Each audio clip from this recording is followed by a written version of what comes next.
الحمد لله نحمده ونستعينه ونستغفره ونؤمن به ونتوكل عليه ونعوذ بالله من شرور أنفسنا ومن سيئات أعمالنا من يهده الله فلا مضل له ومن يضلل فلا هادي له ونشهد أن لا إله إلا الله وحده لا شريك له ونشهد أن سيدنا ومولانا محمدًا عبده ورسوله صلى الله تعالى عليه وعلى آله وأصحابه وسلم تسليمًا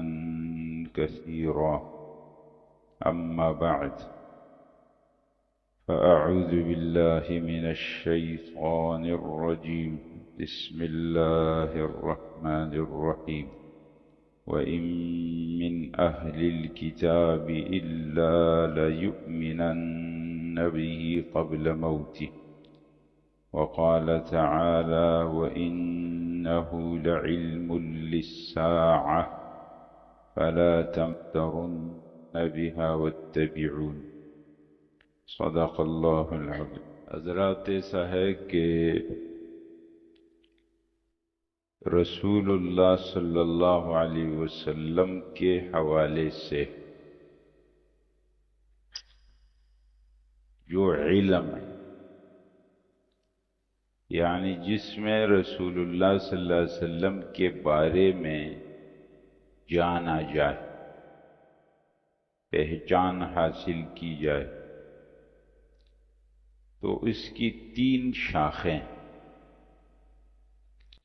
آپ علیہ السلام کے حوالے سے اب تک علماء نے جو کتابیں لکھی مختلف زبانوں میں، اگر ان سب کتابوں کو جمع کیا جائے تو پوری لائبریریاں بھر جائیں،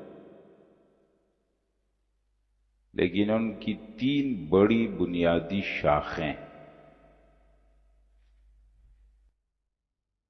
اس میں ایک علم ہوتا ہے، اس کو کہتے ہیں رسول اللہ صلی اللہ علیہ وسلم کی نبوت کے دلائل، دلائل نبوت. توجہ سے حضرات ان باتوں کو سمجھیں گے. دوسرا ہوتا ہے رسول اللہ صلی اللہ علیہ وسلم کے شمائل. میں وضاحت کرتا ہوں، ابھی صرف وہ الفاظ آپ کو سناتا ہوں، پھر وضاحت کرتا ہوں. اور تیسرا ہے وہ حالات رسول اللہ صلی اللہ علیہ وسلم کے 63 سال زندگی کے. 3 چیزیں ہو. ایک ہیں دلائل. دلائل سے مراد یہ ہے کہ وہ واقعات، وہ باتیں جن سے یہ ثابت ہوتا ہے کہ رسول اللہ صلی اللہ علیہ وسلم اللہ کے سچے پیغمبر، ان کو کہتے ہیں دلائل نبوت.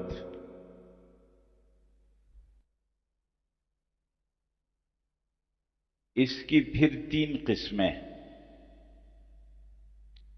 ایک وہ باتیں، واقعات ہیں جو اس وقت ظاہر ہو گئے، واقعات کہ ابھی آپ علیہ السلام نے دنیا کے سامنے اس بات کا اعلان نہیں کیا تھا کہ میں پیغمبر ہوں.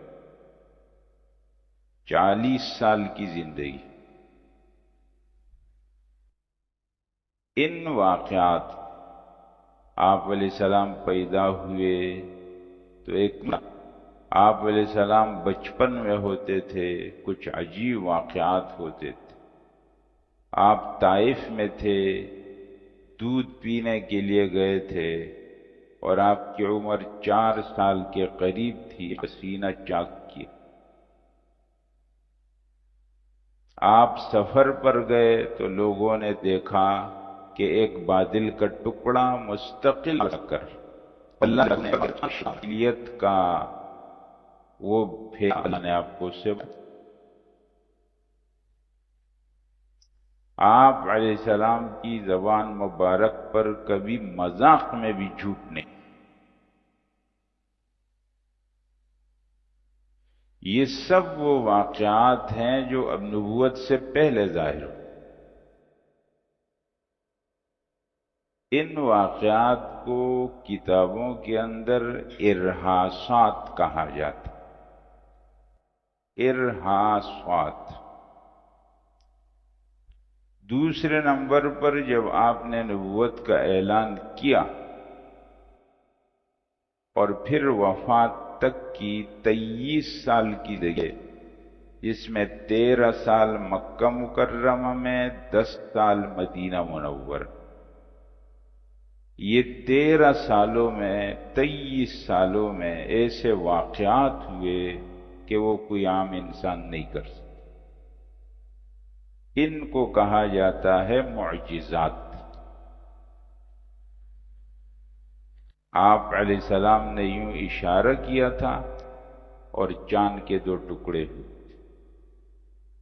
آپ علیہ السلام معراج پر گئے. آپ علیہ السلام کے گھر کا محاصرہ ہوا. آپ نے ان پر مٹی پھینکی اور ان کے بیچ آپ علیہ السلام نے غار ثور میں پناہ لی اور کبوتر نے آ کر کے وہاں انڈے دے دیے، مکڑی نے جالا بنا دیا. لوگ وہاں تک پہنچے بھی پھر بھی نہیں دیکھ سکتے. یہ مسلسل واقعات ہیں. ان کو کہا جاتا ہے معجزہ. تیسرا ہے جو آپ علیہ السلام کی وفات کے بعد ہو، اور جو اصل میں بیان کرنا چاہتا ہوں آپ کے سامنے. آج کے مختصر تعارف کروں گا، پھر ایک بات بتاؤں گا. رسول اللہ صلی اللہ علیہ وسلم نے اپنی زندگی میں کچھ ایسے واقعات، علامات کے بارے میں بتایا جو قیامت سے پہلے ہو. ان کو کہا جاتا ہے علامات قیامت. وہ واقعات آپ علیہ السلام نے اپنے وقت میں بتا دیے، اور وہ واقعات آج، کل، سال کے بعد یہ وہ وقت اپنے وقت پر ظاہر. آپ علیہ السلام کا سچا ہونا اس سے ثابت ہو رہا. یہ علامات قیامت. یہ تو 3 باتیں ہو گئیں دلائل نبوت سے. میں پھر ادھر آتا ہوں، لیکن وہ 3 باتیں آپ کے سامنے پوری کرتا ہوں کہ آپ علیہ السلام کی زندگی پر اور آپ علیہ السلام کے حوالے سے جو سیرت کا علم ہے نا، یہ مستقل ایک علم ہے. اس علم کی 3 بنیادی شاخیں. پہلی شاخ اس کی ہے دلائل نبوت، اور دلائل نبوت میں 3 چیزیں: ارہاسات ہیں، معجزات ہیں، علامات قیامت. دوسرے نمبر پر علم، جو رسول اللہ صلی اللہ علیہ وسلم کی ذات مبارک سے متعلق ہے، وہ ہے شمائل کا علم. شمائل کے علم کی بھی 2 شاخیں. ایک کو کہتے ہیں خلق اور دوسروں کو کہتے ہیں خلق. ایک کو کہتے ہیں صورت اور دوسرے کو کہتے ہیں سیرت. ایک میں بیان ہے رسول اللہ صلی اللہ علیہ وسلم کا حلیہ مبارک. آپ علیہ السلام کو صحابہ کرام نے دیکھا، بیان کر دیا. آپ کی ناک مبارک، آپ کی آنکھیں، آپ کی بویں، آپ کے پلکیں، آپ کی پیشانی، آپ کے بال، آپ کے کان، آپ کے گال، آپ کی داڑھی، آپ کی گردن، آپ کا سینہ، آپ کے کندھے اور آپ کے ہاتھ، آپ کی انگلیاں، انگلیوں کے جوڑ، ناخن، پاؤں، یہ سب صحابہ کرام نے بیان کیا.